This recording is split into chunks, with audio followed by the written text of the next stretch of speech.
Hello dear students. चलिए परीक्षा की घड़ी आ चुकी है और आप सब एक्साइटेड है बोर्ड एग्जाम्स के लिए। थोड़ा सा डर भी लग रहा होगा, भाई तैयारी अच्छी नहीं हुई। कोई बात नहीं, टेंशन नहीं लेनी है, तैयारी करने का भी समय है आपके पास। बहुत कुछ कर सकते हैं, अभी 1 महीने से भी ज्यादा का समय आपके पास है। मोटा मोटा 1.5 महीना आपके पास बचा हुआ है। So guys, chapter wise revision करते जाइए, मॉक टेस्ट लगाते जाइए। मॉक टेस्ट लगाना बहुत जरूरी है क्योंकि मॉक टेस्ट से ही पता चलता है कि किस टॉपिक में अभी भी मेरी वीकनेस है, और उसी टॉपिक का दोबारा से फिर रिवीजन लेके दोबारा फिर मॉक टेस्ट लगाइए। तो इस वीडियो लेक्चर के अंदर आज हम स्टार्ट करने जा रहे हैं पहले चैप्टर से फिजिक्स का रिवीजन। और इस वीडियो लेक्चर में हम कवर करने वाले हैं फर्स्ट पार्ट इलेक्ट्रोस्टैटिक का, जिसका नाम है हमारा electric charges and fields. So guys, इस वीडियो लेक्चर में पॉइंट टू पॉइंट हम चीजें डिस्कस करते जाएंगे और मैं कोशिश करूंगा कि टॉपिक वाइज कंसेप्चुअल क्वेश्चन भी निकल कर आए और न्यूमेरिकल क्या बन सकते हैं वो भी निकल कर आए। तो चलिए स्टार्ट कर लेते हैं। सबसे पहले डिस्कस कर लेते हैं इलेक्ट्रिक चार्ज। ज्यादा बातें नहीं करेंगे चार्ज के बारे में क्योंकि सब जानते हैं, 10th क्लास में पढ़ा था। चार्ज मैटर की वह प्रॉपर्टी जिसकी वजह से मैटर इलेक्ट्रिक फील्ड में रखे जाने के बाद इलेक्ट्रोमैग्नेटिक इफेक्ट शो करता है, या फिर आप ये भी कह सकते हैं किसी भी मैटर की वह प्रॉपर्टी अगर उस मैटर को हम इलेक्ट्रिक फील्ड में रख दें तो वो मैटर इलेक्ट्रिक फोर्स एक्सपीरियंस करना स्टार्ट कर देता है, और वो प्रॉपर्टी है चार्ज। चार्ज की वजह से ही ऐसा होता है। अगर किसी मैटर के ऊपर चार्ज है, आप उसको इलेक्ट्रिक फील्ड में रखिए तो उसके ऊपर फोर्स लगना स्टार्ट हो जाएगा। अब चाहे वो इलेक्ट्रिक फील्ड की डायरेक्शन में लगे या अपोजिट डायरेक्शन में लगे, लेकिन वो प्रॉपर्टी कौन है जिसकी वजह से इलेक्ट्रिक फील्ड में मैटर फोर्स एक्सपीरियंस करता है? Yes, charge. ओके, चार्ज दो तरह का होता है, पॉजिटिव चार्ज और नेगेटिव चार्ज। ये आप सब जानते हैं गाइस। कई बार यहां से क्वेश्चन पूछ लिया जाता है कि भाई ये बताइए चार्ज दो तरह का ही क्यों है, पॉजिटिव और नेगेटिव ही क्यों है? तो आप वहां पे एक्सप्लेन कर सकते हैं कि सर जब हम दो मैटर्स को आपस में रबिंग कराते हैं, दो मैटर्स की जब हम रबिंग कराते हैं, रब करते हैं उनको आपस में, तो उनके ऊपर, दोनों के ऊपर इक्वल अमाउंट चार्ज का डेवलप होता है ड्यू टू फ्रिक्शन। तो फ्रिक्शन की वजह से दोनों के ऊपर इक्वल अमाउंट चार्ज आ जाता है। बट जैसे ही दोनों को आपस में मिलाते हैं तो जो चार्ज डेवलप हुआ था दोनों के ऊपर वो गायब हो जाता है। मतलब दो बराबर चीजें आपस में मिलके जीरो हो जाती है, और ऐसा तभी संभव है जब उनमें से एक पॉजिटिव हो और एक नेगेटिव। प्लस के 10 और माइनस के 10 को आप आपस में ऐड करेंगे तो क्या आएगा? Yes, zero. ऐसा तभी पॉसिबल है। सो गाइस, इलेक्ट्रिक चार्ज की यूनिट क्या होती है? Yes, Newton. Sorry coulomb. Newton पे कहां पहुंच गए भाई? कूलम इसकी यूनिट होती है। अब इसके बाद प्रॉपर्टीज देख लेते हैं, प्रॉपर्टीज ऑफ इलेक्ट्रिक चार्ज। सबसे पहली प्रॉपर्टी है conservation of charge. Conservation of charge में आपने क्या एक्सप्लेन करना है कि अगर मेरे पास एक आइसोलेटेड सिस्टम है, किसी भी आइसोलेटेड सिस्टम का नेट चार्ज कांस्टेंट रहता है, बस ये लिखना है। Net charge of an isolated system remain conserved या remain constant. Charge can not be create nor be destroy, वो नहीं लिखना है, क्योंकि एनिहिलेशन और पेयर प्रोडक्शन में, इन दोनों ही कंडीशंस में, एनिहिलेशन और पेयर प्रोडक्शन में हमने देखा है कि चार्ज को डेवलप भी किया जा सकता है, बनाया भी जा सकता है। गामा रेडिएशन को जब हम हैवी मटेरियल के ऊपर डालते हैं तो एक पॉजिट्रॉन और एक इलेक्ट्रॉन डेवलप होते हैं, और दोनों ही चार्ज पार्टिकल है। और दूसरी चीज हमने देखी थी एनिहिलेशन में कि जब एक इलेक्ट्रॉन और एक पॉजिट्रॉन आपस में टकराते हैं तो दोनों के टकराने से उनका मास एनर्जी में कन्वर्ट हो जाता है और दोनों का चार्ज गायब हो जाता है। मतलब ये कह सकते हैं कि अगर इस यूनिवर्स से एक पॉजिटिव चार्ज डिस्ट्रॉय होता है तो उसके साथ साथ एक नेगेटिव चार्ज भी डिस्ट्रॉय होता है। मतलब इलेक्ट्रॉन अकेला डिस्ट्रॉय नहीं होता, उसके साथ साथ पॉजिट्रॉन भी डिस्ट्रॉय होता है। तो चार्ज को हम खत्म कर भी सकते हैं, बना भी सकते हैं, ऐसी कोई बात नहीं है कि नहीं बनाया जा सकता। लेकिन आपने क्या लिखना है कंजर्वेशन में कि net charge of an isolated system remain conserved, बस। ओके गाइज, और अगर एनिहिलेशन के बारे में पूछा जाए, एनिहिलेशन क्या होती है? देखिए, अगर एक पॉजिट्रॉन और एक इलेक्ट्रॉन को आपस में हम या आपस में टकराते हैं, हिट करते हैं, पॉजिट्रॉन क्या होता है? न्यूक्लियस के अंदर होता है। ठीक है, अब ये मत सोचना सर अभी तक तो हमने सुना था प्रोटॉन और न्यूट्रॉन होते हैं, ये पॉजिट्रॉन कहाँ से आ गया? आगे जब एटम और न्यूक्लियर वाले चैप्टर में जाएंगे ना, तब वहां तक जाते जाते आपको समझ में आ जाएगा। अभी इतना याद रखो कि पॉजिट्रॉन न्यूक्लियस में होता है, इलेक्ट्रॉन न्यूक्लियस के चारों तरफ चक्कर लगा रहा है। जब इलेक्ट्रॉन को खत्म होना होता है, राइट। जब इलेक्ट्रॉन डिस्ट्रॉय होता है तो ये अकेला डिस्ट्रॉय नहीं होता, इसके साथ पॉजिट्रॉन आके हिट करता है और दोनों का मास मिलके एनर्जी में कन्वर्ट हो जाता है। और एक पे पॉजिटिव चार्ज था, एक पे नेगेटिव चार्ज, दोनों का चार्ज, इस पे नेगेटिव इलेक्ट्रॉन पे, इस पे क्या है पॉजिटिव, दोनों का चार्ज मिलके जीरो हो जाता है। पूरे यूनिवर्स का चार्ज फिर से उतना का उतना ही रह जाता है, राइट, कांस्टेंट जितना पहले था। कितना चार्ज है पूरे यूनिवर्स का? Yes, zero. तो पूरे यूनिवर्स का नेट चार्ज कितना है? जीरो, क्योंकि इस प्रकृति में, इस पूरे ब्रह्मांड में जितने इलेक्ट्रॉन हैं उतने ही प्रोटॉन हैं, जितना नेगेटिव चार्ज है उतना ही पॉजिटिव चार्ज है। तो net charge of our universe कितना है? जीरो। और अगर एक इलेक्ट्रॉन को हम डिस्ट्रॉय कर भी दे, उसको एनर्जी में कन्वर्ट कर भी दे, फिर भी जीरो ही रहता है। क्यों? क्योंकि इलेक्ट्रॉन के साथ एक पॉजिटिव चार्ज खत्म हो जाता है। अच्छा, पॉजिट्रॉन पे चार्ज कितना होता है? पॉजिटिव में होता है 1.6 × 10⁻⁹ कूलम। पॉजिट्रॉन का मास कितना होता है? क्या ये प्रोटॉन है? नहीं, पॉजिट्रॉन का मास इलेक्ट्रॉन के मास के बराबर ही होता है। पॉजिट्रॉन कहाँ पाया जाता है? पॉजिट्रॉन न्यूक्लियस के अंदर होता है, स्टेबल कंडीशन में होता है। ये तो चलता रहता है, घूमता रहता है, ये घूमता रहता नहीं, ये नहीं घूमता रहता। और इन दोनों से क्या मिलता है? Yes, gamma radiation. ये हो गया हमारा एनिहिलेशन। एनिहिलेशन। और पेयर प्रोडक्शन में क्या होता है? पेयर प्रोडक्शन में जब हम गामा रेडिएशन को किसी हैवी मेटल के ऊपर डालते हैं तो उस हैवी मटेरियल में एक पॉजिट्रॉन और एक इलेक्ट्रॉन डेवलप हो जाता है। मतलब ये कहते हैं भाई खत्म होंगे तो भी साथ में खत्म होंगे और पैदा होंगे तो भी साथ में पेयर में पैदा होंगे, इसलिए पेयर प्रोडक्शन है। गामा रेडिएशन और ये पॉजिट्रॉन, ये आपका इलेक्ट्रॉन, ठीक है। इसके बाद है एडिटिव प्रॉपर्टी। एडिटिव प्रॉपर्टी में क्या होता है? मान लीजिए मेरे पास एक बॉडी है, इस बॉडी के ऊपर यहाँ पे Q1 चार्ज है, ये -Q2 है और ये -Q3। इस बॉडी का नेट चार्ज कितना हो जाएगा? इन सब के एल्जेब्रिक सम के बराबर, Q1 -Q2 -Q3 सबको ऐड कर देंगे तो net charge Q net = Q1 plus -Q2 plus -Q3, तो कितना आ जाएगा? Q1 -Q2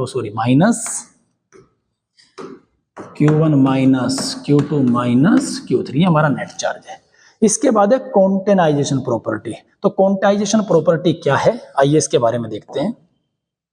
क्वांटाइजेशन प्रॉपर्टी, मान लेते हैं, अच्छा हमने क्या देखा कि हमारे नेचर के अंदर सबसे छोटा चार्ज पार्टिकल कौन है? इलेक्ट्रॉन। और ये भी सच्चाई है कि जब दो ऑब्जेक्ट को आपस में हम रब करते हैं, केवल एक बॉडी से दूसरी बॉडी पे जो ट्रांसफर होता है वो इलेक्ट्रॉन होता है। यहाँ पे क्वेश्चन लिखा होगा और वो क्वेश्चन क्या है भैया, देख लेते हैं। ये रहा, कोज ऑफ इलेक्ट्रिफिकेशन। इलेक्ट्रिफिकेशन का मतलब है कि किसी भी बॉडी के ऊपर जब इलेक्ट्रिक चार्ज आता है उसका कारण क्या है? इलेक्ट्रिक चार्ज डेवलप होने का कारण है केवल इलेक्ट्रॉन। मतलब जब दो ऑब्जेक्ट को आपस में रगड़ा जाता है, एक ऑब्जेक्ट से इलेक्ट्रॉन जाता है दूसरे पर, तो जिस ऑब्जेक्ट से इलेक्ट्रॉन गया उस ऑब्जेक्ट पर पॉजिटिव चार्ज डेवलप हो जाता है और जिस इलेक्ट्रॉन के ऊपर गया उस पर नेगेटिव चार्ज आ जाता है, राइट। मतलब मैं कहना चाहता हूं कि मुझे इस पेन के ऊपर पॉजिटिव चार्ज डेवलप करना है, तो मैं क्या करूंगा? इस पेन के ऊपर से कुछ इलेक्ट्रॉन रिमूव कर दूंगा, तो इस पेन पे कैसा चार्ज आ जाएगा? पॉजिटिव। अगर मुझे इस पेन पे नेगेटिव चार्ज डेवलप करना हो तो मैं कहीं से इलेक्ट्रॉन लाके इसके ऊपर छोड़ दूंगा, तो नेगेटिव। मतलब सोचिए, इस पे पॉजिटिव चार्ज डेवलप करना था तो इलेक्ट्रॉन भगा दो, नेगेटिव चार्ज डेवलप करना तो इलेक्ट्रॉन ले आओ। तो आने जाने का काम केवल एक ही का है, कौन? इलेक्ट्रॉन। तो कॉज कौन है इलेक्ट्रिफिकेशन का? इलेक्ट्रॉन का ट्रांसफर होना, इलेक्ट्रॉन का मोशन या इलेक्ट्रॉन का आना जाना, वो हमारा कॉज है। दूसरी चीज, श्योर टेस्ट ऑफ इलेक्ट्रिफिकेशन क्या है? What is the sure test of electrification? अब श्योर टेस्ट ऑफ इलेक्ट्रिफिकेशन के लिए अभी छोड़ देते हैं क्योंकि मेथड्स में इसको कवर करेंगे, मेथड्स ऑफ चार्जिंग में। ओके गाइस, नाउ हम किसके ऊपर डिस्कस करने वाले थे? Quantization property. तो क्वांटाइजेशन प्रॉपर्टी क्या है? मान लीजिए मेरे पास एक प्लेट है, इस प्लेट पर अभी कोई चार्ज नहीं है, न्यूट्रल है, मतलब इस पे जितना नेगेटिव चार्ज है उतना ही पॉजिटिव चार्ज है, ठीक है जी। मैं इसके ऊपर कहीं से एक इलेक्ट्रॉन ले आया तो आप क्या कहेंगे? सर इस पे तो नेगेटिव चार्ज आ गया क्योंकि एक इलेक्ट्रॉन एक्स्ट्रा हो गया। पहले तो दोनों बराबर थे, इलेक्ट्रॉन प्रोटॉन बराबर थे, बट एक एक्स्ट्रा आ गया, तो इसका नेट चार्ज कितना हो गया? 1.6 × 10⁻⁹ कूलम माइनस में, ठीक है जी। एक इलेक्ट्रॉन और ले आया मैं कहीं से, तो कितना आ जाएगा 3.2 इंटू 10⁻⁻19 कूलम। एक इलेक्ट्रॉन और अगर आ जाए कहीं से तो कितना आ जाएगा -4.8 इंटू 10⁻⁻19 कूलम, मतलब 3 टाइम्स हो गया। ठीक है, पहली चीज नोट करने वाली, पहली चीज ये, अगर मैं आपसे कहूं कि किसी ऑब्जेक्ट के ऊपर 3.2 इंटू 10⁻⁻19 कूलम चार्ज क्या आप बना सकते हैं? आपने कहा यस बना सकते हैं जी। कैसे बनेगा? उस ऑब्जेक्ट के ऊपर कहीं से 2 इलेक्ट्रॉन ले आओ। ठीक है, मैंने आपको कहा कि क्या आप 2.1 इंटू 10⁻⁻19 कूलम किसी ऑब्जेक्ट के ऊपर बना सकते हैं? आप क्या कहेंगे? नहीं सर। मैंने कहा क्यों? आपने कहा देखो सर, या तो चार्ज बनेगा इतना या फिर सीधे इतना बनेगा, इनके बीच का चार्ज नहीं बन सकता। मैंने कहा क्यों? आपने कहा कि सर हम इलेक्ट्रॉन के टुकड़े कर कर नहीं लेके आ सकते, पूरा इलेक्ट्रॉन आएगा, अगर एक इलेक्ट्रॉन लेके आएंगे तो इतना चार्ज बनेगा, और जैसे ही दूसरा इलेक्ट्रॉन आएगा तो चार्ज की अमाउंट सीधी 1.6 से कितनी हो जाएगी 3.2, और इससे फिर सीधी 4.8। मतलब हमारा जो चार्ज है वो कॉन्टिन्यूस प्रोसेस नहीं है। Charging is not a continuous process, ये स्टेप्स में बढ़ने वाली चीज है, या तो इतना या फिर सीधे इतना। जैसे हम घर में दीवार बनाते हैं, अब दीवार में क्या होता है, या तो 4 इंच चौड़ी दीवार होती है या फिर सीधे कितनी होती है, यस 9 इंच की, 9 इंच की दीवार या फिर 13 इंच। बीच की तो दीवार नहीं बना सकते। कोई आपसे बोल लगे 8 इंच की दीवार बना के दिखाओ तो, या 7 इंच की दीवार बना के दिखाओ, तो मिस्त्री मना कर देगा। वो क्या कहेगा, तो बॉस 4 इंच की बनेगी या सीधा फिर 9 इंच की। भाई 4 इंच की चौड़ाई होती है ईंट की, या तो ऐसे वाली दीवार बनेगी एक एक ईंट करके, और अगर 2 ईंट रखेंगे तो 2 ईंट में कैसे 4 इंच, बीच में 1 इंच का गैप होता है जिसमें मसाला भरा जाता है सीमेंट का, तो ये टोटल कितनी हो जाती है 9 इंच। या इसके बाद फिर सीधा 13 इंच की दीवार बनती है, तो बीच की दीवार नहीं बनती, या तो इतना या फिर सीधे इतना।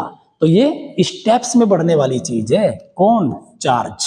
तो charging is not a continuous process, ये स्टेप्स में बढ़ता है, या तो सीधा 1.6 या फिर 3.2, 4.8 या फिर 6.4। तो ये स्टेप्स में बढ़ने वाली है, और किसके मल्टीपल में चल रहा है? 16 के।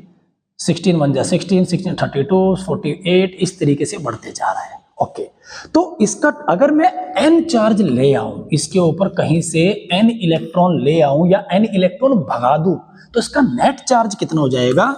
Q is equal to positive negative Ne। ये मोस्ट इंपोर्टेंट फॉर्मूला है गाइस, इसको आपने याद रखना है। Q क्या है? Net charge.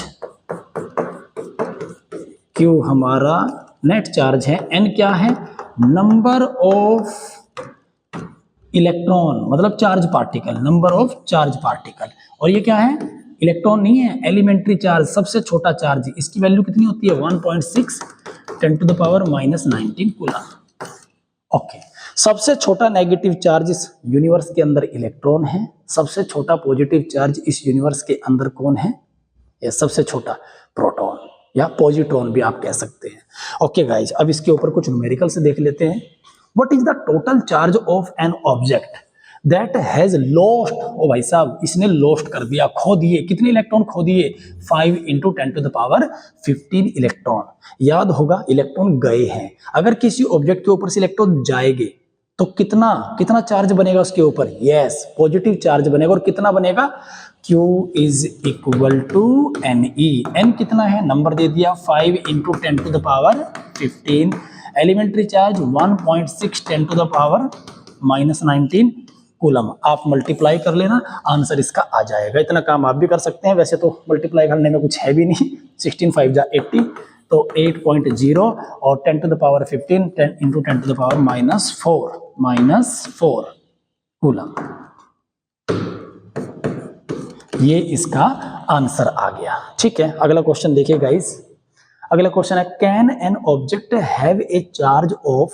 कह रहा है कि क्या किसी ऑब्जेक्ट के ऊपर इतना चार्ज बन सकता है?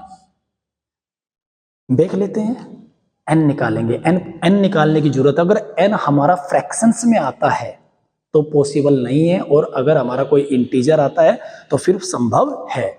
तो चार्ज, टोटल चार्ज दे दिया कितना?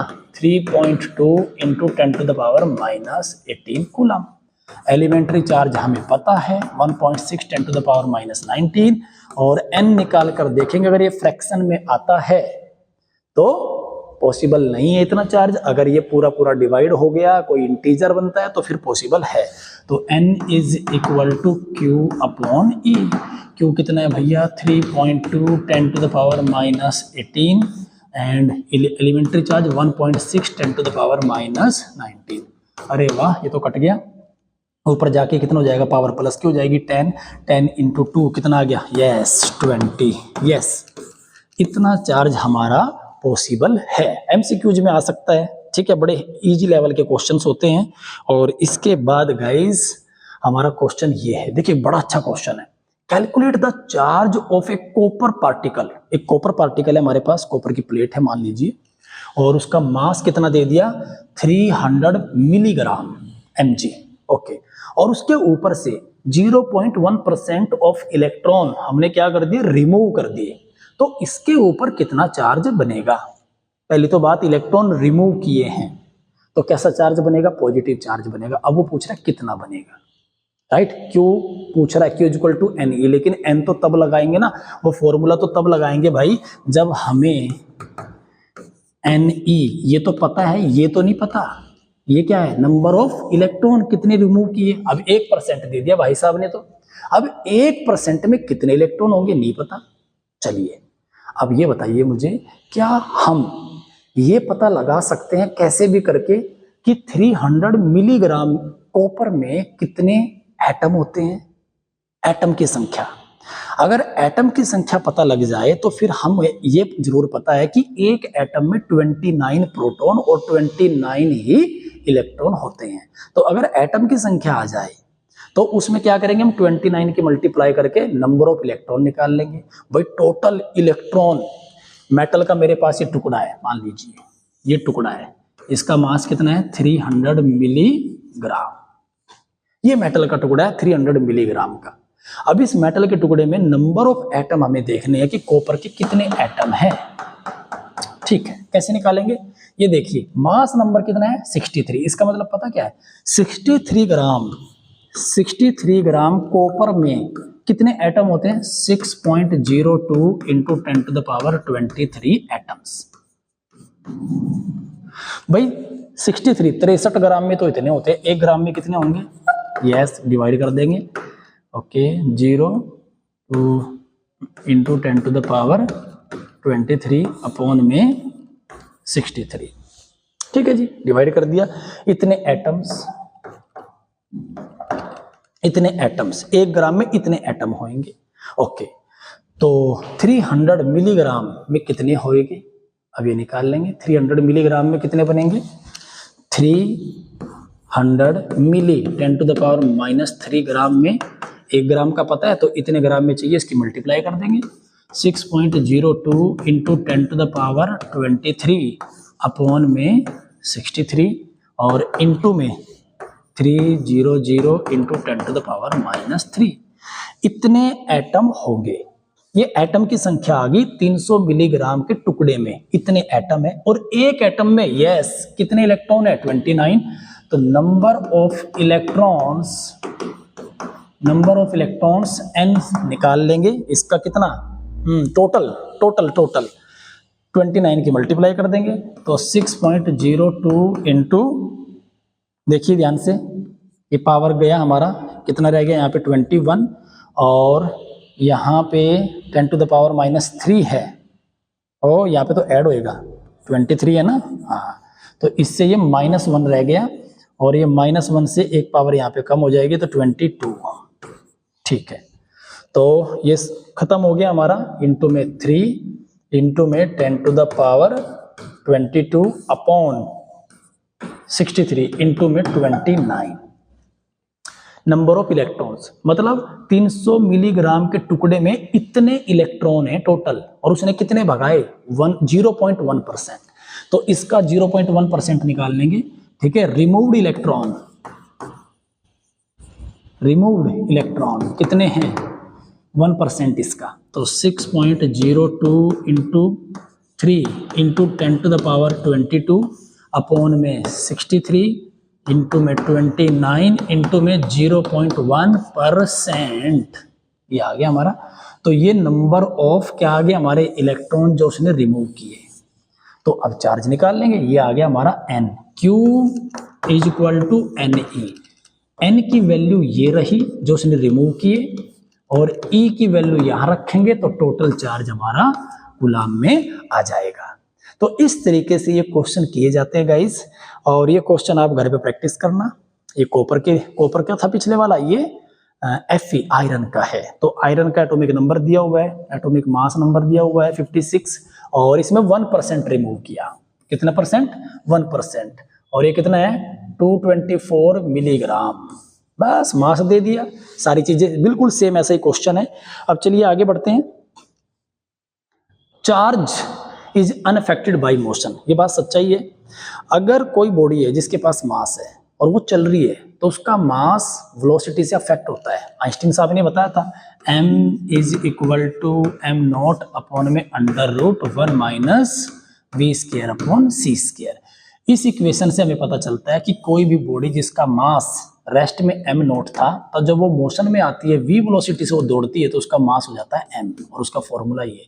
अगर उस दौड़ते हुए ऑब्जेक्ट की वेलोसिटी लाइट की स्पीड के बराबर हो जाए, c के बराबर हो जाए, तो देखिए यहाँ पे वेलोसिटी को c के बराबर रखेंगे, c स्क्वायर से c स्क्वायर, 1 माइनस 1 कितना आ गया हमारा 0, किसी के बटे में 0 हो तो इनफाइनाइट। तो mass if v is equal to c, तो मास कितना हो जाएगा उस बॉडी का? इनफाइनाइट। तो मास वेलोसिटी से अफेक्ट होता है, बट चार्ज अफेक्ट नहीं होता। इलेक्ट्रॉन चाहे रेस्ट में है, चाहे वो दौड़ रहा है, उसके ऊपर जो चार्ज है भाई साहब का, वो कितना रहने वाला है? इसका चार्ज उतना ही रहेगा, 1.6 10⁻⁻19 कूलम। ये चेंज नहीं होने वाला। ओके। लाइक चार्ज एक दूसरे को रिपेल करते हैं, अनलाइक चार्ज एक दूसरे को अट्रैक्ट करते हैं। ज्यादा डिस्कस करने की जरूरत नहीं है, आप सब जानते हैं 10th क्लास से। इसके बाद मेथड्स ऑफ चार्जिंग। ओके, पहला मेथड है बाई फ्रिक्शन। ठीक है, बाई फ्रिक्शन। तो फ्रिक्शन में क्या होता है? जब दो ऑब्जेक्ट को आपस में रगड़ा जाता है, एक ऑब्जेक्ट के इलेक्ट्रॉन दूसरे ऑब्जेक्ट पर ट्रांसफर हो जाते हैं। जिस ऑब्जेक्ट के इलेक्ट्रॉन ट्रांसफर हुए, मतलब जिसके ऊपर से इलेक्ट्रॉन गए, वो ऑब्जेक्ट नेगेटिव चार्ज एक्वायर कर लेता है, और जिसके ऊपर से गए वो पॉजिटिव चार्ज एक्वायर कर लेता है, और जिसके ऊपर गए उस पर नेगेटिव चार्ज डेवलप हो जाता है। बस सिंपल है चार्जिंग बाय फ्रिक्शन। इसमें हम इंसुलेटर जो होते हैं ना, हमारे इंसुलेटर जैसे सिल्क, ग्लास की रोड। अब फॉर एग्जांपल मेरे पास एक ग्लास रोड है, इस ग्लास रोड को मैं सिल्क के साथ रब करता हूं, तो क्या होगा? ग्लास की रोड के ऊपर से इलेक्ट्रॉन सिल्क के कपड़े पर ट्रांसफर हो जाते हैं। ओके, तो सिल्क पर नेगेटिव चार्ज डेवलप हो जाता है और ग्लास रोड पे पॉजिटिव चार्ज डेवलप हो जाता है। दूसरा है charging by conduction. By conduction, charging by conduction में क्या है? एक बॉडी है, न्यूट्रल बॉडी थी बेचारी, मेरे पास दूसरी चार्ज बॉडी थी, इसके ऊपर पॉजिटिव चार्ज है। ठीक है, मैंने एक वायर, कंडक्टर वायर, और ये कंडक्टर ये बेचारा, तो इसको जैसे वायर से कनेक्ट किया तो हम क्या देखते हैं? इसके ऊपर भी क्या आ जाता है? चार्ज आ जाता है। बस किसी भी एक अनचार्ज बॉडी को किसी चार्ज बॉडी के कांटेक्ट में लाएंगे तो चार्ज डेवलप हो जाएगा। और तीसरा मेथड है इसमें charging by induction. By induction, by induction एक ऐसी प्रॉपर्टी है जिसमें ना तो हम कांटेक्ट में लेके आएंगे, ना आपस में रगड़ेंगे, कुछ नहीं करने वाले, बस दूर दूर से काम होगा और चार्ज डेवलप हो जाएगा। कैसे डेवलप होता है जी चार्ज? चलिए वो देखते हैं। मेरे पास एक चार्ज बॉडी है, ये वाली। ठीक है, मैंने क्या किया? इस चार्ज बॉडी के पास, ये मेरे पास एक न्यूट्रल बॉडी और मेटालिक बॉडी है। इलेक्ट्रॉन थ्योरी हमें क्या बताती है? इलेक्ट्रॉन थ्योरी से पता चलता है कि हर एक मेटल के पास रूम टेम्परेचर पे थर्मल एनर्जी की वजह से फ्री नेगेटिव और फ्री पॉजिटिव चार्ज होता है, लेकिन वो मेटल के सरफेस पे चलता रहता है। बट नेट चार्ज इसका क्या है? 0। बट इसके सरफेस पे फ्री नेगेटिव और फ्री पॉजिटिव चार्ज है। जितना चार्ज फ्री नेगेटिव है उतना ही फ्री पॉजिटिव है, मतलब नेट चार्ज फिर भी इसका क्या है? 0। तो ये फ्री नेगेटिव चार्ज कोई इधर घूम रहा है, कोई इधर घूम रहा है। ठीक है जी, चल रहे हैं।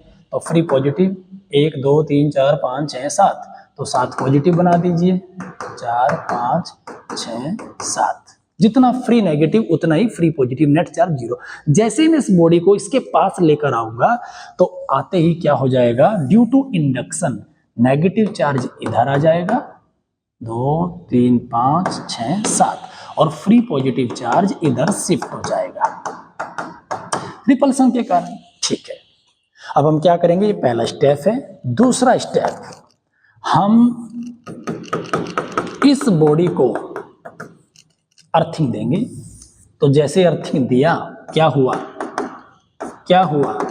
ये जो फ्री पॉजिटिव चार्ज है, फ्री पॉजिटिव चार्ज का मतलब क्या होता है, वे एटम जिनके इलेक्ट्रॉन उनको छोड़कर चले जाते हैं, उन पे पॉजिटिविटी आ जाती है, उसे फ्री पॉजिटिव चार्ज कहते हैं और कुछ नहीं है, राइट। तो इलेक्ट्रॉन तो इधर के इधर ही है, ठीक है, लेकिन अर्थ के अंदर से इलेक्ट्रॉन आते हैं और इस पॉजिटिव चार्ज को क्या कर देते हैं, न्यूट्रल कर देते हैं, राइट। जबकि बुक्स में क्या लिखा होता है कि जैसे अर्थिंग करते हैं फ्री पॉजिटिव चार्ज ग्राउंड में चला जाता है, ऐसा नहीं होता। फ्री पॉजिटिव चार्ज मूव नहीं करता। फ्री पॉजिटिव चार्ज मूव करने का मतलब है बॉस, पूरा का पूरा एटम मूव कर रहा है। फ्री पॉजिटिव चार्ज का मतलब है कि एक ऐसा एटम जिसका इलेक्ट्रॉन उसे छोड़कर चला, वो अपनी लोकेशन तो बदल सकता है मेटल के ऊपर ही। फ्री पॉजिटिव चार्ज अपनी पोजीशन बदल सकता है। सेमीकंडक्टर डिवाइस जब आप पढ़ेंगे तो अच्छे से समझ में आएगा होल वाला कंसेप्ट क्या है, ठीक है। लेकिन वो ऐसे नहीं कि एटम के एटम उठ के धरती में चल जाएंगे, जबकि उल्टा क्या होता है, अर्थ के अंदर से इलेक्ट्रॉन आते हैं और उसको क्या कर देते हैं, न्यूट्रलाइज कर देते हैं। थर्ड स्टेप में हम क्या करेंगे, ये जो अर्थिंग दी थी इसको रिमूव कर देंगे। पॉजिटिव चार्ज बॉडी को रिमूव नहीं करेंगे। एक क्वेश्चन भी आया हुआ है कि चार्जिंग बाई इंडक्शन में हम पहले अर्थिंग को ही रिमूव क्यों करते हैं। सोचिए, अगर मैं इसको रिमूव कर दूं तो इलेक्ट्रॉन वापस से कहां चले जाएंगे, अर्थ में, क्योंकि इनके पास तो कनेक्शन है जाने का, ठीक है। और आगे देखिए, ठीक है, अच्छा क्यों जाएंगे अर्थ में, वो कारण भी पूछ सकता है। जबकि अर्थ के पास तो 0 वोल्ट होता है। कितना होता है, 0 वोल्ट पोटेंशियल, अर्थ का पोटेंशियल 0 वोल्ट होता है। और नेगेटिव चार्ज होने की वजह से इस बॉडी का पोटेंशियल मान लीजिए -5 वोल्ट है, क्योंकि माइनस चार्ज है तो माइनस का पोटेंशियल है। तो जैसे ही हम इसको रिमूव करेंगे तो ये क्या होगा, ये -5 वोल्ट ज्यादा है कि 0 वोल्ट ज्यादा है, यस 0 वोल्ट ज्यादा है। और हमें पता है कि जो इलेक्ट्रॉन होता है वो लो पोटेंशियल से हाई पोटेंशियल की ओर मूव करता है। तो ऐसे में क्या होगा, जैसे हम इसे रिमूव करेंगे, यहाँ पे लो पोटेंशियल है इस बॉडी पे और अर्थ का पोटेंशियल इसके कंपेयर में हाई है 0 वोल्ट, तो सारे इलेक्ट्रॉन मूव करके अर्थ में चले जाएंगे, इसके ऊपर कोई चार्ज नहीं बचेगा। और हमारा मकसद क्या है, चार्ज डेवलप करना। ओके गाइस, तो पहले हमने क्या किया, अर्थिंग को रिमूव किया, और अर्थिंग को रिमूव करने के बाद फिर हमने क्या किया, इस चार्ज बॉडी को भी रिमूव कर दिया। तो इसको भी रिमूव करेंगे अगले स्टेप में। तो हम क्या देखते हैं, फिर इस बॉडी के ऊपर नेगेटिव चार्ज डेवलप हो जाता है। तो ये क्या बन गया, नेगेटिव चार्ज आ गया। ओके, तो ये चार्ज डेवलप कर दिया हमने, किसी को कांटेक्ट में नहीं लेके आए, दूर दूर से सारा काम किया। इस प्रोसेस को बोलते हैं charging by induction. Charging by induction.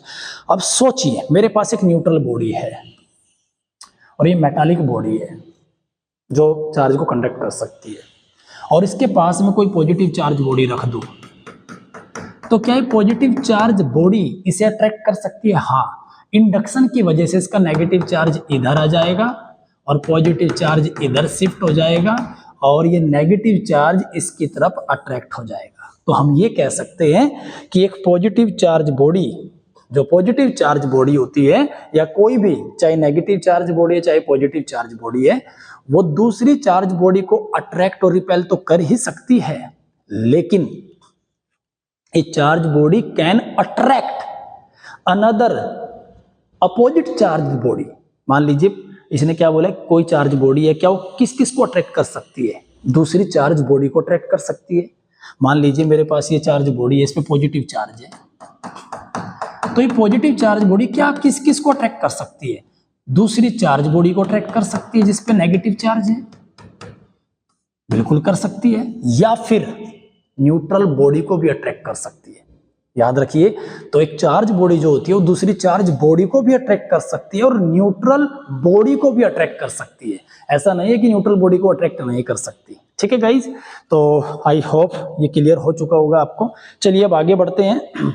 अब इसके बाद आता है चार्ज वर्सेज मास। डिफरेंस आपको पता लग गया, मास पॉजिटिव होता है, चार्ज पॉजिटिव और नेगेटिव दोनों तरह का हो सकता है। दूसरा डिफरेंस, जो मास है वो चार्ज के ऊपर डिपेंड नहीं होता, मतलब चार्ज के बिना वो एग्जिस्ट कर सकता है। मेरे पास ये मार्कर है, इसके ऊपर कोई चार्ज है ही नहीं, स्टाइलस है, इसके ऊपर कोई चार्ज ही नहीं है इस टाइम पर, लेकिन मास तो है। तो mass can be exist without charge, but charge can not be exist without mass, charge mass के बिना एग्जिस्ट नहीं करता बट मास कर सकता है। तीसरी बात, दो मास बॉडी के बीच लगने वाला फोर्स, ग्रेविटेशनल फोर्स, हमेशा अट्रैक्टिव नेचर का होता है, जबकि दो चार्ज बॉडी के बीच लगने वाला जो फोर्स है इलेक्ट्रोस्टैटिक फोर्स, उसकी नेचर अट्रैक्टिव भी हो सकती है और रिपल्सिव भी हो सकती है। चौथा, चार्ज वेलोसिटी के ऊपर डिपेंड नहीं करता। अभी एक्सपीरियंस बताया था मैंने कि इलेक्ट्रॉन है, चाहे वो रेस्ट में चाहे वो मोशन में है, उसका चार्ज पे कोई फर्क नहीं पड़ने वाला, चार्ज कांस्टेंट रहेगा। बट किसी भी बॉडी का मास वेलोसिटी पे डिपेंड करता है। अगर वो रेस्ट में तो मास कुछ और होगा, और जब वो मोशन में आएगा और स्पीड लाइट की स्पीड से दौड़ेगा तो इनफाइनाइट मास हो जाता है। तो मास डिपेंड्स ऑन वेलोसिटी या speed, but charge not depend on speed. ठीक है। तीसरा एक पांचवा नंबर का और याद रखिए, बहुत अच्छा है। दो चार्ज बॉडी के बीच लगने वाला फोर्स, इलेक्ट्रोस्टैटिक फोर्स, मीडियम के ऊपर डिपेंड करता है। किस मीडियम में है चार्ज पार्टिकल? बट दो मास के बीच लगने वाला ग्रेविटेशनल फोर्स मीडियम के ऊपर डिपेंड नहीं करता। ये 5 चीजें याद रखनी है, हो सकता है कंसेप्चुअल क्वेश्चन पूछ लिया जाए। इसके बाद आगे बढ़ते हैं guys, Coulomb's law. Coulomb's law में क्या कहा? कूलम भाई साहब ने बोला ये न्यूटन्स के लॉ से प्रभावित थे पूरा, और इन्होंने क्या कहा कि अगर हमारे पास दो चार्ज हैं Q1 और एक है Q2, दोनों को बीच का दूरी हमें पता है R है, ठीक है। तो इन दोनों के बीच लगने वाला इलेक्ट्रोस्टैटिक फोर्स दोनों चार्ज की प्रोडक्ट के डायरेक्टली प्रोपोर्शनल, और इन दोनों के बीच में जो डिस्टेंस है ना, इस डिस्टेंस के स्क्वायर के इनवर्सली प्रोपोर्शनल। तो क्या बनी डेफिनेशन? इसका क्या लिख सकते हैं इसके बारे में? According to Coulomb's law, the electrostatic force between two charge body is directly proportional to the multiplication of their charges and inversely proportional to the square of distance between them। दोनों के बीच में जो डिस्टेंस है उस distance के square के inversely proportional होगा। मतलब ये है कि अगर मैं दोनों चार्ज को डबल कर दूं तो फोर्स 4 गुना हो जाएगा।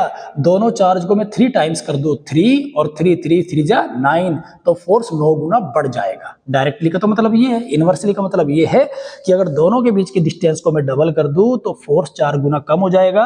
अगर मैं डिस्टेंस को 3 गुना कर देता हूं तो फोर्स 9 गुना कम हो जाएगा। ठीक है, दोनों को मर्ज किया, F directly proportional Q1 Q2 upon R square, directly proportional को उठाएंगे और मीडियम को ध्यान में रखते हुए, क्योंकि उसने क्या देखा, कूलम क्या थे, न्यूटन के नियम से प्रभावित थे, और उन्होंने देखा कि जो न्यूटन का नियम है वो मीडियम के ऊपर डिपेंड नहीं करता, तो शायद ये भी ना करता। लेकिन जब उसने मीडियम चेंज करके देखा तो वो क्या देखता है कि फोर्स पे फर्क पड़ रहा है। भाई इलेक्ट्रोस्टैटिक फोर्स तो बदलता है, ग्रेविटेशनल फोर्स मीडियम की वजह से नहीं बदलता। दो मास बॉडी के बीच लगने वाला ग्रेविटेशनल फोर्स मीडियम पे डिपेंड नहीं है, बट ये तो है।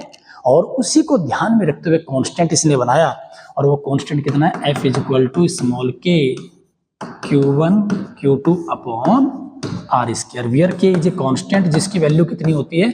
1/4 पाई एप्सिलॉन नॉट। ये इसकी वैल्यू है जी। और एप्सिलॉन नॉट क्या है? Permittivity of free space, permittivity of free space, जिसकी वैल्यू कितनी होती है?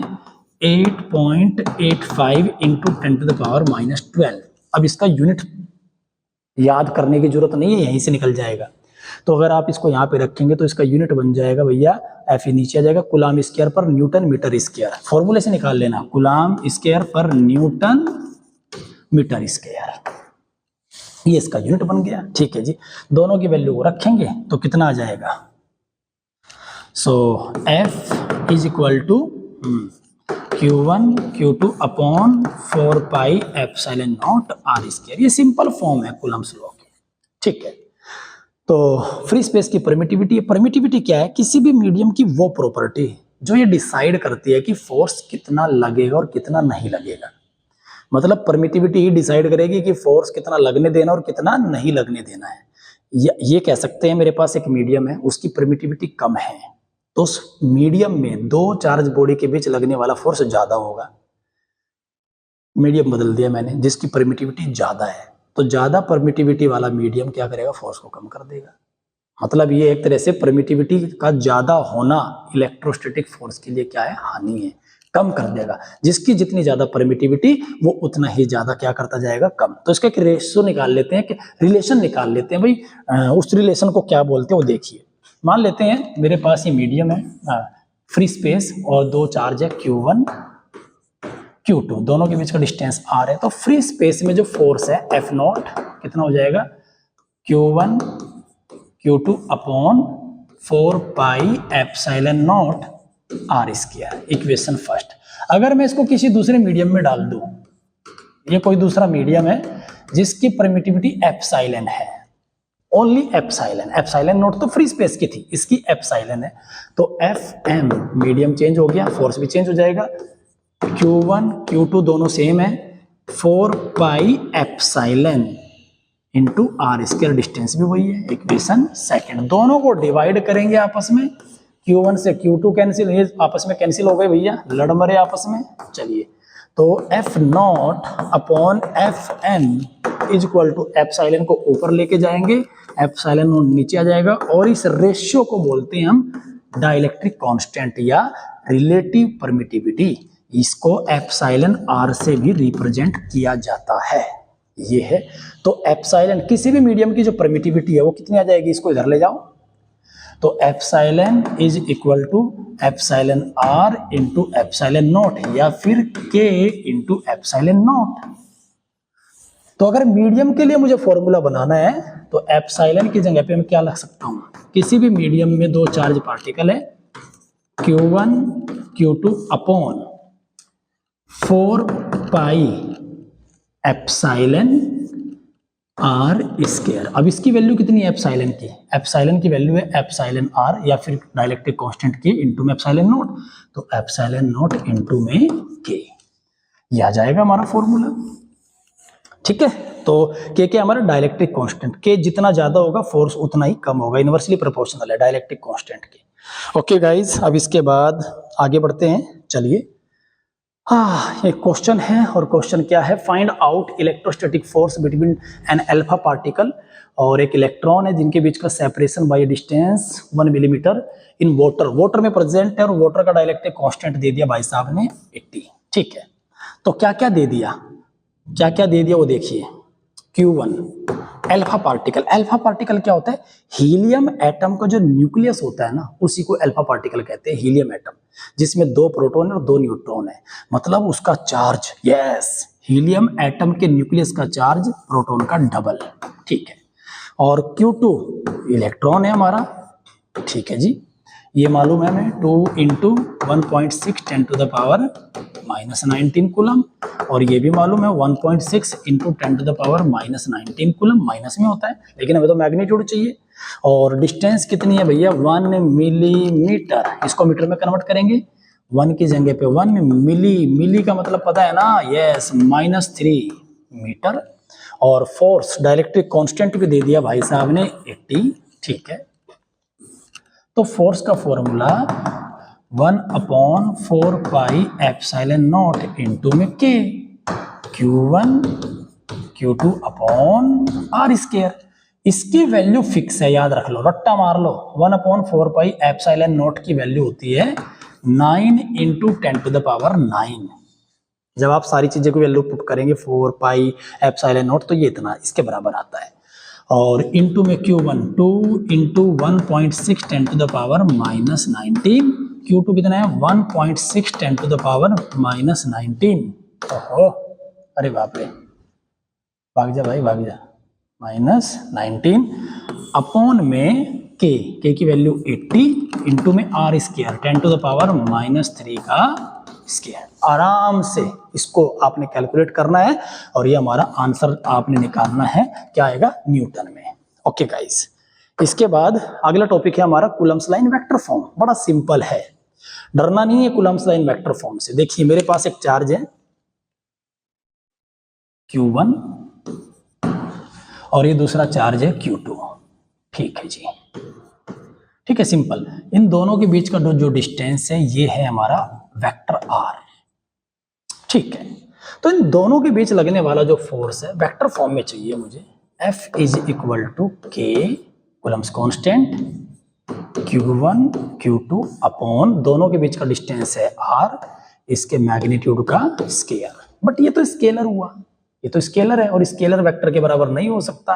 तो इस स्केलर को अगर मुझे डायरेक्शन देनी है तो मुझे ये देखना है कि जो ये फोर्स है F, अच्छा अब ये फोर्स देखो ध्यान से, दोनों पे पॉजिटिव चार्ज है, तो ये पॉजिटिव चार्ज Q1 इस Q2 पे किधर फोर्स लगाएगा, ये लगाएगा इधर, तो ये फोर्स बन जाएगा हमारा F21, force on Q2 due to Q1, F21। ठीक है, तो इस पे कौन लगाएगा फोर्स, ये लगाएगा किधर, इधर रिपेल करेगा, कितना F12। क्यों F12, force on Q1 due to Q2 इधर है। ठीक है जी, अब हम निकालना क्या चाहते हैं, हम निकालना चाहते हैं पहले F21, तो ये F21 निकाल दिया। अब ये F21 की डायरेक्शन क्या है, देखिए F21 की डायरेक्शन तो R के अलोंग है ना, जिधर R है उधर ही हमारा क्या है F21 है, तो R का क्या लगा देंगे, यस चुपके से यूनिट वेक्टर लगा देंगे, तो F21 is equal to K Q1 Q2 upon vector R का मैग्नीट्यूड, और वेक्टर यूनिट वेक्टर का फॉर्मूला क्या होता है, यस वेक्टर R अपॉन में वेक्टर R, इसका स्क्वायर था भाई यहाँ पे, वेक्टर R का मैग्नीट्यूड, मल्टीप्लाई करेंगे तो कितना आ जाएगा, F21 is equal to K Q1 Q2 upon vector R के मैग्नीट्यूड की पावर 3 इंटू में वेक्टर R, इक्वेशन फर्स्ट। ठीक है, अब निकालेंगे F12, सिमिलरली F12 तो K Q1 Q2 upon vector R। देखिए ध्यान से F12 इधर है, तो F12 की इस बार डायरेक्शन क्या है, क्या R की डायरेक्शन में, नहीं R के अपोजिट है, वेक्टर R हमारा इधर था, ये वेक्टर R है, तो ये इस बार किधर है, माइनस R की डायरेक्शन में, तो क्या आ जाएगा माइनस R अपॉन में R के मैग्नीट्यूड की पावर 3।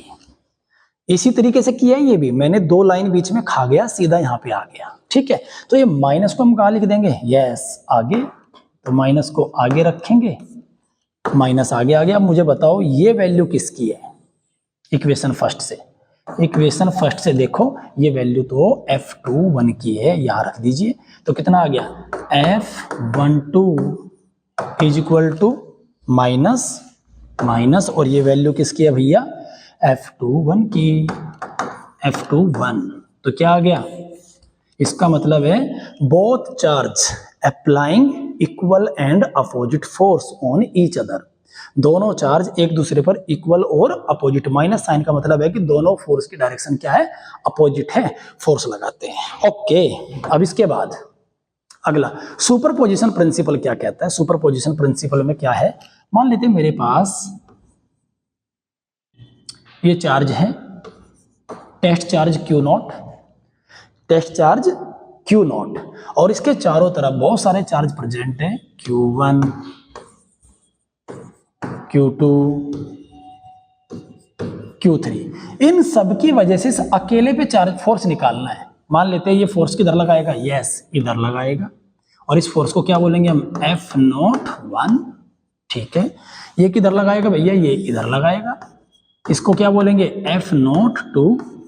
F01 का मतलब force on Q0 test charge due to Q1, और F02 का मतलब force on Q0 due to Q2, और ये किधर लगाएगा, रिपेल करेगा, सबकी डायरेक्ट मतलब सबकी नेचर एक जैसी है, पॉजिटिव चार्ज है सब, और ये टेस्ट चार्ज है जिसके ऊपर हमें सबकी वजह से फोर्स निकालना है, तो F03।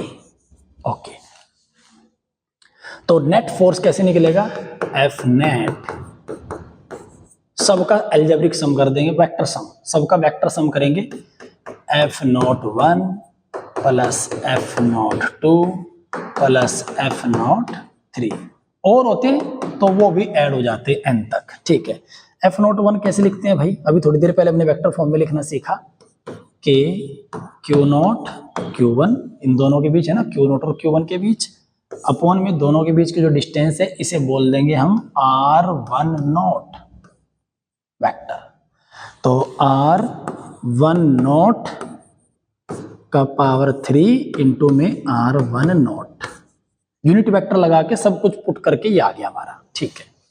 प्लस F02 ये हो जाएगी R20, F3 जब इसके ऊपर फोर्स लगाएगा ये दूरी Q0 और Q3 के बीच कितनी हो जाएगी R30, ठीक है। तो K Q0 Q2 upon R20 की पावर 3 इंटू में R20 वेक्टर, ठीक है। और प्लस करके एंड सो ऑन। अब देखिए कॉमन क्या आ गया, कॉमन एक तो K आ रहा है, एक Q0 आ रहा है, बाकियों को अंदर रख दो। तो Q1 अपॉन R10 इंटू में R10 vector plus Q2 upon R20 की पावर 3, यहाँ पे भी पावर 3 आएगी, इंटू में R20 vector dot dot dot dot. अब इसका समेशन कर देंगे। तो समेशन करते टाइम क्या करेंगे भैया, फर्स्ट स्टेप में जहां तो नेट फोर्स कितना आ गया हमारा K Q0 समेशन, जहां पे 1 है वहां पे I पुट कर देंगे, QI अपॉन RI0 वेक्टर की पावर मैग्नीट्यूड की पावर 3 इंटू में RI0 वेक्टर, और I की वैल्यू कहां से है 1 से लेके n तक। This is superposition principle of vector Coulomb's law. ये सुपरपोजिशन प्रिंसिपल है। सुपरपोजिशन का मतलब है कि जब एक चार्ज के ऊपर 2 या 2 से ज्यादा चार्ज मिलकर फोर्स लगाते हैं तो उनका रिजल्टेंट कैसे निकालेंगे, मतलब किसी भी एक के ऊपर सबकी वजह से फोर्स कैसे निकालेंगे, वो इस तरीके से निकालेंगे, अलग अलग करके सबको जोड़ देंगे, ठीक है जी। और एल्जेब्रिक सम होना चाहिए। चलिए अब इसके बाद एक क्वेश्चन देख लेते हैं। मान लेते हैं अपने पास एक ट्रायंगल है, इक्विलैटरल ट्रायंगल है, ठीक है जी। ये ट्रायंगल है, यहाँ पे चार्ज रखा हुआ है 2 माइक्रोकूलम, यहाँ पे जो चार्ज रखा हुआ है 2 माइक्रोकूलम, और यहाँ पे जो चार्ज रखा हुआ है ये भी 2 माइक्रोकूलम है, ठीक है। क्या तीनों प्लस में? चलो प्लस में ले लेते हैं तीनों को, तीनों ही सेम चार्ज है। Point A, point B, point C. उसने बोला कि पॉइंट ए पर जो चार्ज रखा है 2 माइक्रोकूलम का, इसके ऊपर फोर्स बताना है कितना है। तो सबसे पहले हमें ये देखना है, सबसे पहला स्टेप कि जो 2 माइक्रोकूलम चार्ज है ए पॉइंट पर, इसके ऊपर कौन कौन और किधर, कौन कौन फोर्स लगा रहा है और किधर किधर लगा रहा है। तो सबसे पहले बताओ क्या इसके ऊपर ये फोर्स लगाएगा? हाँ। किधर लगाएगा? इधर लगाएगा, ठीक है। इसे मान लो F। इसके ऊपर क्या ये फोर्स लगाएगा? हाँ। किधर लगाएगा? ये इधर रिपेल करेगा इसको, तो ये भी कितना होगा? F। क्यों? इक्विलैटरल ट्रायंगल है, ये भी 2 मीटर, ये भी 2 मीटर और ये भी 2 मीटर। दूरी बराबर है, चार्ज बराबर है, तो फोर्स भी क्या होंगे? बराबर। ये भी F, ये भी F। क्या हम F निकाल सकते हैं? हाँ जी निकाल सकते हैं। F is equal to 9 into 10 to the power 9। Q1 कितना है भैया? 2 माइक्रो हो गया कूलम, ठीक है जी। दूसरे वाला भी कितना है? 2 माइक्रो कूलम, ठीक है। अपॉन में दोनों के बीच का डिस्टेंस का स्क्वायर 2 इंटू 2, 2 से 2 कैंसिल, तो कितना आ गया? 9 into 10 to the power 9, 10 to the power -6, -6 minus के 12, माइनस के 12 में से 9 गया, तो माइनस के 12 और प्लस 9 करेंगे, ऐड करेंगे तो ये आ जाएगा माइनस के 3, 10 टू द पावर -3 न्यूटन। ये तो आया ये फोर्स, ये कितना? ये भी इतना, ये भी कितना? ये भी इतना, दोनों की वैल्यू आ गई। बट हमें तो रिजल्टेंट चाहिए। इसके ऊपर तो 2 लग रही है, ये इधर लग रहा है, ये इधर। अब ये दोनों ना तो सेम डायरेक्शन में, अगर सेम डायरेक्शन में होते तो ऐड कर देते, ना ये अपोजिट है, अपोजिट होते तो कट के 0 ही आ जाता, ठीक है। लेकिन ये तो भाई इनके बीच में तो कुछ एंगल है, और उसने बोला इक्विलैटरल ट्रायंगल है, और हमें पता है इक्विलैटरल ट्रायंगल का एवरी ईच एंगल कितना होता है? 60 डिग्री। तो ये भी कितना हो जाएगा? Yes 60 degree. अब पैरेललोग्राम बनाएंगे और रिजल्टेंट निकालेंगे। पैरेललोग्राम बना के क्या बनाएंगे? Resultant. This is the resultant force, ये रिजल्टेंट है F नेट। तो इस F नेट को निकालेंगे अब। तो F नेट टोटल कितना लगेगा? अंडर रूट इसका स्क्वायर पैरेललोग्राम लो प्लस इसका square plus 2f into F और साथ में क्या जाएगा भैया cos 60। cos 60 की वैल्यू 1/2 होती है, तो 1/2 से ये 2 कैंसिल, तो ये तो भाई एफ स्क्वायर और ये भी एफ स्क्वायर, तो कितना हो गया √3 एफ स्क्वायर बाहर आ गया, तो √3 एफ की वैल्यू तो पता है ये रही, तो √3 या लिख सकते हैं 9√3, ज्यादा बेटर रहेगा, 9√3 इंटू 10⁻³ न्यूटन आंसर। तो ये है पहले स्टेप। क्या है, चाहे 20 चार्ज दे दे, कितने भी चार्ज वो दे दे, सबसे पहला स्टेप है कि आपने ये आइडेंटिफाई करना है कि भाई जिस चार्ज के ऊपर वो फोर्स निकालने के लिए बोल रहा है उस पर कौन कौन फोर्स लगा रहा है और किधर किधर लगा रहा है और कितने लगा रहा है, उनके बीच में एंगल कितना है, और वेक्टर लॉ में आने चाहिए, एडिशन के पैरेललोग्राम लॉ आपको आना चाहिए, तो फटाक से आपका आंसर आराम से आ जाएगा। एक क्वेश्चन और देख लेते हैं ऐसे ही। मेरे पास एक ये है रेक्टेंगल, ठीक है, ये है भैया, और इसका ये बराबर है, मतलब स्क्वायर मान लो, चलो क्या है स्क्वायर मान लो इसको। ये यहाँ पे चार्ज है कितना 4 माइक्रोकूलम, यहाँ पे चार्ज 4 माइक्रोकूलम, यहाँ पे चार्ज 4 माइक्रोकूलम, यहाँ पे चार्ज 4 माइक्रोकूलम। इसके सेंटर में -1 माइक्रोकूलम का चार्ज है, इस पे फोर्स पूछ रहा है 0। क्यों 0? ये किधर लगाएगा इस पे फोर्स, इधर, ये किधर लगाएगा इधर, ये किधर लगाएगा, ये इधर लगाएगा, क्योंकि ये पॉजिटिव है ये नेगेटिव है, अट्रैक्ट करेगा, ये अपनी तरफ अट्रैक्ट करेगा, और ये सारे फोर्स बराबर है, क्यों, डिस्टेंस बराबर है और चार्ज बराबर है, तो ये भाई साहब ये वाला इसको कैंसिल कर देगा, ठीक है जी, और ये इसको कैंसिल कर देगा, तो नेट फोर्स कितना आ गया 0। तो कई क्वेश्चन तो ऐसे होते हैं इलेक्ट्रोस्टैटिक में जो आंखों में आप इनको कर सकते हो, मतलब सोल्व करने की भी जरूरत नहीं, एमसीक्यू आ गया, ऐसा क्वेश्चन पूछ लिया पटाख से 0, राइट। सो गाइस चलिए अब अगले वीडियो लेक्चर में हम स्टार्ट करेंगे इलेक्ट्रिक फील्ड, और इलेक्ट्रिक फील्ड में एक एक टॉपिक डिस्कस करते जाएंगे, उनके बेस पे क्या क्या न्यूमेरिकल बन सकते हैं, कैसे कंसेप्चुअल क्वेश्चन आ सकते हैं, वो भी डिस्कस करेंगे। आई होप आप लोगों को मजा आया होगा इस रिवीजन में। अब घर बैठ के इसके क्वेश्चन प्रैक्टिस कीजिए, एनसीईआरटी एक्सरसाइज के क्वेश्चन करना मत भूलिएगा, एनसीईआरटी एग्जाम्पलर के क्वेश्चन करना मत भूलिएगा, और जो भी आपके पास बुक है एडिशनल उसके कंसेप्चुअल क्वेश्चन करने मत भूलिएगा। चलिए मिलते हैं अगले वीडियो में,